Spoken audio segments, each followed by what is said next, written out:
since the All-Star break. Cleveland is a different basketball team. Love comes back. They're very competitive. Always comes back to Cleveland. Always comes back to Cleveland. One way or another. That's true in life, generally. Pat Connaughton throwing it down. 3-point game at the break.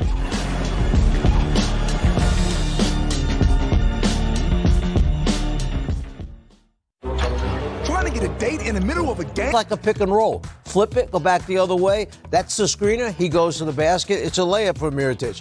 And then they put him on the baseline and tell him, get behind the defense. And then sneak in there if the defense steps up. Well, they step up.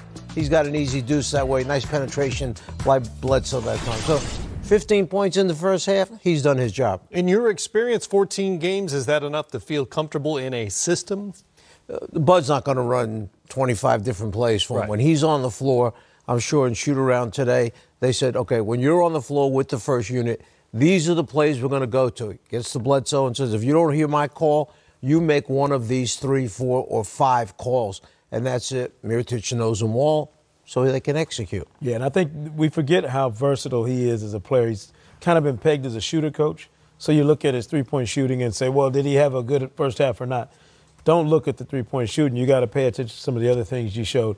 Certainly him hitting the baseline and becoming a factor down there. He's a 6'10 and a half, shooter, slasher, can score in a variety of ways. When you have guys like that, Mike Budenholzer is going to get the very best out of him in whatever facet he has to. The three-point shooting is the bonus when Giannis is out there.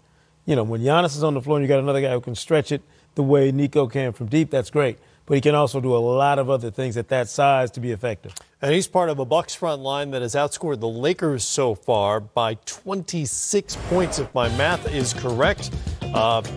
Middleton, Mirotic, and Brook Lopez getting it done tonight for Milwaukee. Lopez is already the first player in NBA history with 150 blocks and 150 threes in the same season. He's done a little of both. Knocked down a couple of threes. Has 4 blocked shots in this game as well, in the middle of a career best in terms of a shot blocking season. So it's the longest team, and I don't know if anybody's measured, but I'm just going to guess.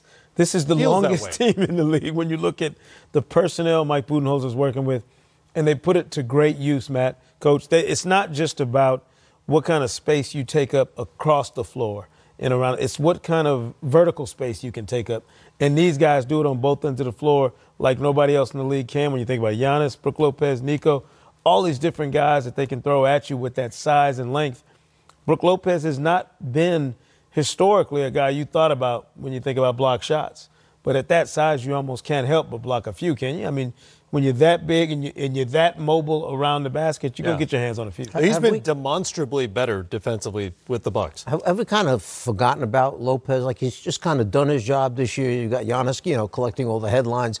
Middleton a big game, Brogdon a big game. But, like, Lopez has just kind of, like, been moving along with the group. Happened to be the best record in the NBA. Pretty under the radar signing in the offseason. He'll be a free agent this summer, and he is one of the better bargains in the NBA for certain. Bucks with a 3-point lead. Third quarter on the way in just a moment. We'll bounce around the league. When we come back, Kemba Walker and the Hornets in a fight for their playoff lives and scrapping with the Sixers tonight. Highlights of that and the Rockets here in Atlanta when we come back.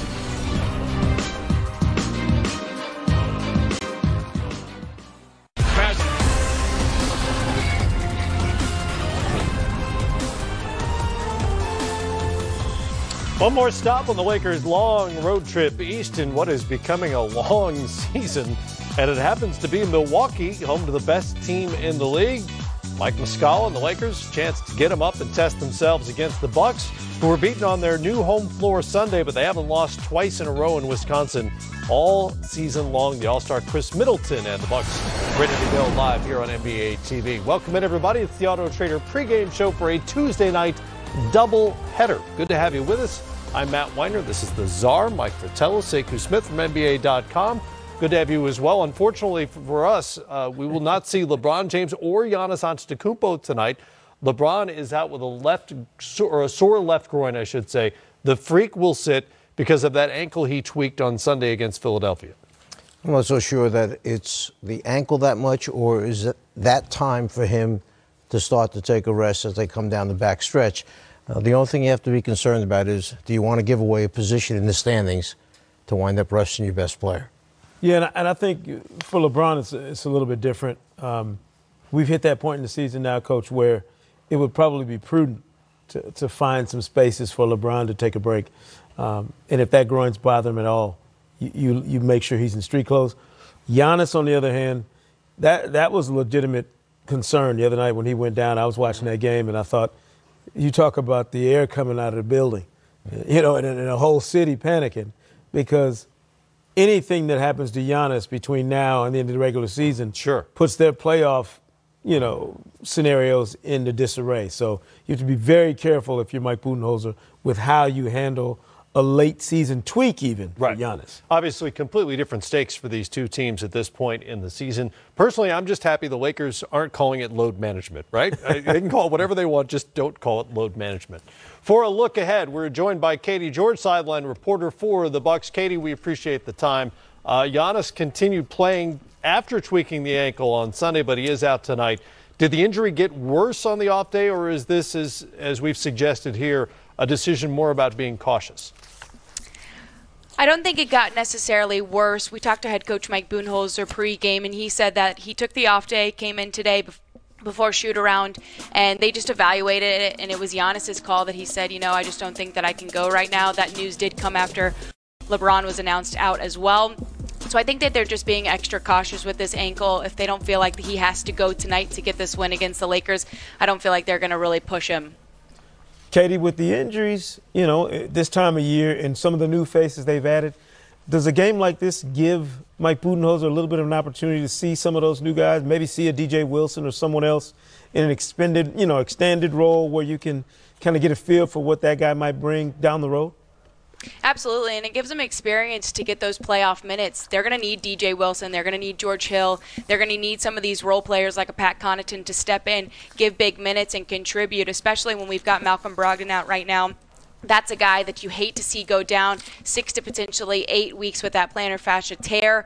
They're going to have guys step up and kind of fill that void for Brogdon. So this is another good opportunity to see Tony Snell, Nico Mirotic, if they step into the starting lineup, what they can do in their absences. Katie, this is Mike Fratello. Are there any players out there who've come back perhaps from playing in Europe that they might look at to fill Brogdon's place until he's ready, whenever that time is? They actually just signed Tim Frazier earlier today. He signed that contract just before shoot-around. He was a guy who missed out on the final roster spot during training camp. He was a guy that they really, really liked, but they ended up going with Christian Wood, who was a big that they felt like they could develop. Tim Frazier actually didn't get picked back up by the Pelicans after the All-Star break, so it just kind of fell into their laps that this was a guy who was with them, knows their system well, great personality, knows the team already, can come in, and he's actually going to probably play tonight because he already knows the play calls, the defense, the offense. So I think it's going to be a really good fit. And just, he's no Malcolm Brogdon by any means. I don't think you can really replace a Malcolm Brogdon, but can you have a guy come in, give you 8 points here or there, have 2 or 3 guys kind of fill that role? That's what we're going to have to be able to see. And realistically on Brogdon, I know the initial prognosis was 6 to 8 weeks. Do they think they're looking at maybe second round of the playoffs for a return? That's what they're saying right now. We've heard as early as 4 weeks potentially for some people in their return. It's actually interesting. Pau Gasol dealt with this back in 2013, right before the playoffs. So I'm curious to see in his veteran role, just adding experience mentally, physically, emotionally for these younger guys, how he can help Malcolm Brogdon along in this recovery process, because they're going to need to get to that second round of the playoffs if Malcolm Brogdon is going to want to come back healthy and be able to contribute. Katie George, sideline reporter for the Bucks and part of our broadcast tonight here on NBA TV. Thanks for the time, and have a good night in Milwaukee. Thanks, guys. Appreciate it. All right, injuries, obviously, at this point in the season, you don't want to deal with this. The Malcolm Brogdon one could be significant if it drags into, say, the second round conference semifinals or conference finals even. It's a major injury for them because this guy can do a little bit of ball handling. This guy can knock down flat out. He spaces the floor. When you've got a guy like Giannis who can get into the lane the way he can see over the top of the defense, there's no pass going back out that he can't make because he simply elevates and throws over the top of the defense. So a Brogdon, a guy who can catch it and shoot it, catch it, show it, and go by a guy a little bit, and even if they have to have him bring it down occasionally, just a very valuable player for them. And with all those new pieces, this is a team that Mike Budenholzer would like to develop in terms of depth. The other day against Philadelphia, when Giannis was off the floor, only 12 minutes of the game, they were a minus 17 during that stretch. Yeah, they have a very real concern in terms of who's your catalyst when he's not on the floor. And Eric Bledsoe's had a fantastic season. You've got another all-star in Chris Middleton. But Brogdon, coach, was really a guy you could look to maybe initiate some offense for you when Giannis is not out there. Not having him certainly changes that dynamic for Mike Budenholzer. You got to find now a secondary ball handler or somebody that can generate offense when Giannis isn't on the floor, or you run the risk of having those lapses. When he's not out there, you're very vulnerable. Matt, just thinking back what you just said about minus, 17 when he was off the floor. Didn't that sound like the Cavaliers a year ago when LeBron was off the floor or LeBron was on the floor? Yeah. That's how much they mean to the offense being able to run and everybody being able to get a shot when they're on or off the floor. Well, he has the best net rating in the NBA, and he's coming off a 52-point game in a loss to Philadelphia on Sunday. And he is at the center of this simplified Mike Budenholzer offense, which is very much get Giannis into the paint and either score or kick it to one of those three-point shooters. Well, it's nice when you have a player who can get where he wants to go on the floor, as we just mentioned, another guy who is able to do that, and special talent that comes along once every so often. They're already on pace to, they've already hit more than 200 more threes than last season. Watch this now. As he gets in the paint, watch the three defenders in the green. He knows exactly where Brogdon is, elevates, winds up hitting him. Now you have Mirotic up on top. He's going to float a little bit deeper towards the baseline. And guess who winds up giving him the ball? When you got Brogdon coming off the screen and you see your man in the corner. Look at that quick release before the defender can get to him and knock it back down. Three-point shooter, three-point shooter. Then all of a sudden a little outside handoff. And watch what happens here as you have the ability to suddenly elevate inside the three-point line, but still the dribble handoff creates a shot. And once again, when you have the ability to get it on the handoff, doesn't need much room. Mirotic elevates behind the three-point line, knocks it down. Mirotic has to pick up some of that slack for Brogdon. You know, they took just under 30% of their field goal attempts last season from three-point range. That number is up to 42% this season for Milwaukee. But there's a conventional wisdom, and folks are right to be skeptical because until you see it work in the playoffs over an extended run, you just don't know. There's a conventional wisdom that maybe you can wall off Giannis and slow this team down in a 7-game series. Well, you have to be an elite team to do it, Matt, and that's the problem. Do you have the personnel to take not only Giannis out of it, Coach, but then you got Middleton and some of these other guys and these large shooters, Brook Lopez and these guys to worry about? I don't know if it's as easy in the flesh as it is in theory. Right. And we've seen teams do it in the regular season. You got to be able to do that 4 times in a playoff series. That's where that plan runs into some concerns for me. I think the other most important part about this, Milwaukee doesn't have a group that's won a series yet together. So they're going to be looking and searching for something in that first round as kind of a milestone. They got to get one series under their belt as a group to say, all right, we're not just the best regular season team in the league this year. We're the best team, and we're hunting bigger fish. We're trying to make a statement here in the postseason. So whoever gets them, whatever your best laid plan is to stop the Bucks, it's going to run up against their ambitions and their grand plans to play deep into these playoffs as well. A win tonight would be the Bucks' 53rd of the season. They haven't had that many in a single season since 85-86. This is a historic sort of Bucks team.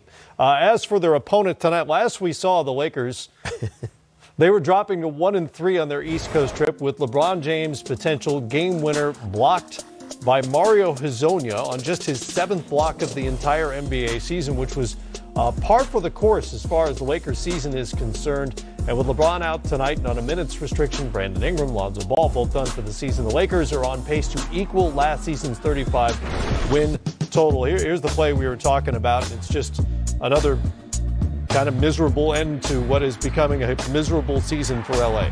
He tried to draw contact, maybe get to the foul line, and then once Hezonja stayed right on him, body up close to him, and LeBron had already gone up and was on his way down. He was in big trouble at that point, and he knew it. He had no bailout pass at the end.